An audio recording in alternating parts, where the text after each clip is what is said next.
আসসালামু আলাইকুম রহমতুল্লাহি ওয়া বারাকাতুহু। সবাইকে স্বাগতম শিক্ষা ইতিহাস ভাষা ইউটিউব চ্যানেলে।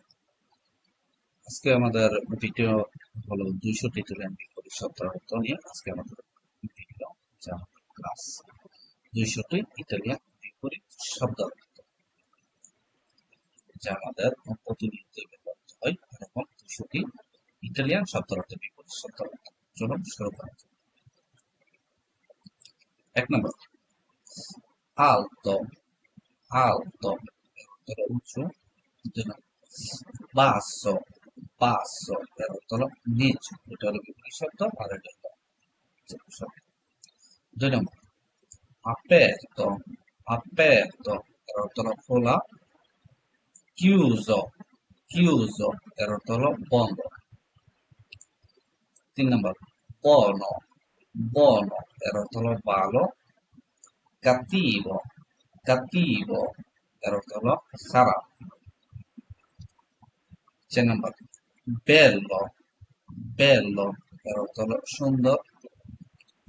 brutto। brutto এর অর্থ হলো কুৎসিত। 5 নম্বর, caldo। caldo এর অর্থ হলো গরম। freddo। freddo এর অর্থ হলো ঠান্ডা। 6 নম্বর, chiaro। chiaro এর অর্থ হলো উজ্জ্বল। scuro। scuro এর অর্থ হলো অন্ধকার।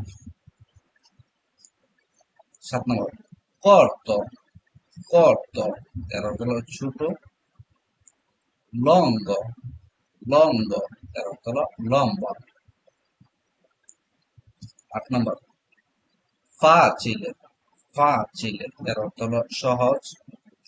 difficile। difficile এর অর্থ হলো কঠিন।